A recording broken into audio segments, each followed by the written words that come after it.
మోహన్ బాబు గారి ఫ్యామిలీతో రిలేషన్ ఎలా జరిగింది? ఏంటి, ఎప్పుడు కనెక్ట్ అయ్యారు? ఇంత ఏం లేదు, మా ఎలక్షన్ మా ఎలక్షన్ ఎలక్షన్లో విష్ణు నేను అంటే నేను అప్పటికి నేను ఆ ఎలక్షన్లో డ్రాప్ అయిపోదాం అనుకున్నా. నరేష్ గారు మోహన్ బాబు గారు చెప్పి ఉంటే బాగుంటుంది, అంటే తను ఎక్స్పీరియన్స్డ్ అంటే హెల్ప్ అవుతుంది అంటే విష్ణు నా దగ్గర వచ్చేసి నా పక్కన ఉండాలి శివ అన్నాడు. సరే ఒప్పుకున్నాను నేను. తర్వాత చూస్తే ఆటోమేటిక్ ఆపోజిట్ వేరే ప్యానల్ వచ్చింది, అప్పుడు రాలేదు. అయ్యో అనుకున్నాను. తర్వాత అలా జరిగిపోయింది. ఇంకా అక్కడ సిన్సియారిటీ ఇవన్నీ చూసి మోహన్ బాబు గారు బాగా ఇష్టపడ్డారు. ఓకే, డిస్కషన్స్ అవుతుంటాయి అసలు ఈ ట్రోలింగ్స్ ఈ గోల అంతా అసలు డిస్కస్ చేస్తారు పెద్ద? లేదండి, ఆయన పెద్దగా పట్టించుకోరు. ఆయన అస్సలు దృష్టికి వెళ్తుంది అసలు. ఆయన ఎప్పుడు ఆయన యాక్చువల్గా మనం మీడియాలో చూసి మోహన్ బాబు గారు వేరు, పర్సనల్ మోహన్ బాబు గారు వేరు. అసలు ఎంత ఫ్రెండ్లీ అంటే అసలు యూత్కి ఈక్వల్గా ఉంటారు ఆయన. జోకులు వేయటం, ర్యాగింగ్ చేయటం, అసలు సీరియసా జోక్ అని కూడా ఒక్కొక్కసారి నాకు స్టార్టింగ్ ఇనిషియల్గా చాలా కన్ఫ్యూజ్ అయ్యండి. ఇప్పుడు నాకు తెలిసిపోతుంది ఆయన మాట్లాడితే. ఇనిషియల్గా అన్ని కన్ఫ్యూజ్ అయ్యండి అసలు, అంత సీరియస్గా ఉంటుంది ఆయన జోకులు. అదే ఎందుకంటే ఆయన మనం చదువుకునేటప్పుడైనా ఏదైనా కలెక్షన్కి, ఆయన పేరే కలెక్షన్ కింగ్.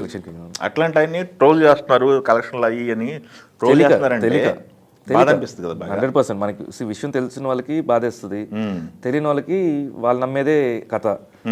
సో బట్ చేసేవాళ్ళు ఎవరు చేసినా తప్పే అది. అవును. అండ్ ఇంకేం చెప్పలేమండి, అది మనం ఏం చెప్తాం అసలు.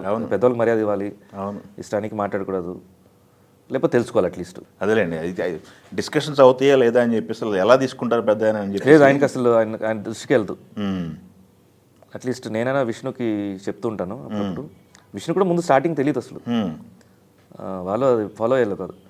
చెప్పి 2 years ప్రాసెస్. అబౌట్ 2 yearsలో 1.5 year అయితే కరెక్ట్గా వర్క్ చేశాం.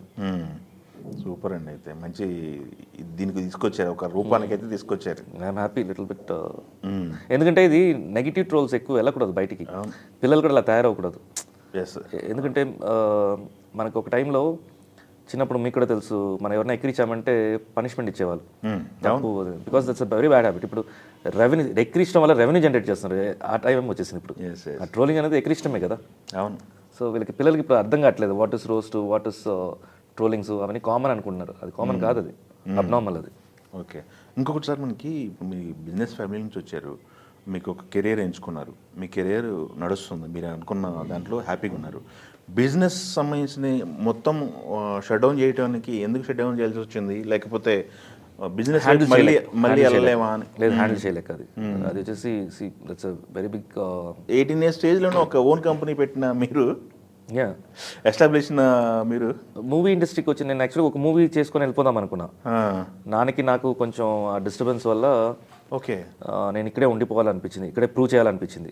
డిస్టర్బెన్స్లు వచ్చినాయి, నాన్నకి నచ్చలేదు నేను ఇండస్ట్రీకి రావడం. ఓకే, సో నాన్నకి తెలియకుండా వచ్చాను నేను. పెళ్ళి హైదరాబాద్లో ఫ్రెండ్ పెళ్ళి అని చెప్పి వచ్చేసాను. హైదరాబాద్ వచ్చారా? ఒక 1 week నన్ను చెప్పేసి వచ్చేసాను. తర్వాత 10 days అయినా రావట్లేదు, ఏంటి నమ్మ దగ్గర అడిగితే షూటింగ్ జరుగుతుంది అక్కడ. సో అప్పుడు నాన్న డిస్టర్బ్ అయ్యారు. 1 year మాట్లాడుకోలేదు మేము. తర్వాత నుంచి మెల్లిగా అర్థం చేసుకున్నారు. బట్ నాకేంటంటే మొండితనం ఇండస్ట్రీలో ప్రూవ్ చేయాలని. మ్యానుఫ్యాక్చరింగ్ కంపెనీకి దూరంగా ఉన్నాను అప్పుడు. నా తమ్ముడు అప్పుడు ఈజ్ జస్ట్ టీనేజర్. సో అప్పుడు నేర్చుకుంటూ ఉండాడు కంపెనీలో, అండ్ కొంచెం లాసెస్ స్టార్ట్ అయింది. సో అందుకని టోటల్గా షట్ డౌన్ చేశాను. ఓకే, నాన్నగారు చనిపోయారు. అయ్యో, చనిపోయిన తర్వాత షట్ డౌన్ చేస్తాను టోటల్. ఓకే, ఇప్పుడు మీ బ్రదర్స్ అందరూ సెటిల్డ్? సిస్టర్ వచ్చేసి యూఎస్లో సెటిల్ అయినారు, వాళ్ళు వెల్ ఆఫ్ అక్కడ సెటిల్ అయినారు. ఓకే, తమ్ముడు వచ్చేసి ఫుడ్ బిజినెస్లో ఉన్నాడు, చెన్నైలో ఉన్నాడు తను. ఓకే, మద్రాస్ వాళ్ళ అని chains of cafes. Okay, okay, బాగా క్వైట్ ఆథెంటిక్ ఫుడ్, అంటే విలేజ్ ఫుడ్ ఇలాంటి మిక్స్ ఉంటాయి దాంట్లో. అవును. ఇప్పుడు మీరేంటి, మీరు ఫుల్ ఫ్లెడ్జ్డ్గా సెటిల్డ్ అన్నట్టేనా?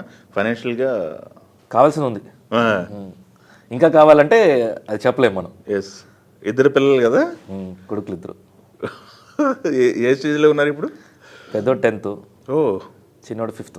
10th అంటే ఆల్రెడీ ఆల్మోస్ట్ అన్నీ తెలిసిపోయి తెలిసిన ఏజే. ఈ స్టిల్ వెల్ బ్రాట్ అప్.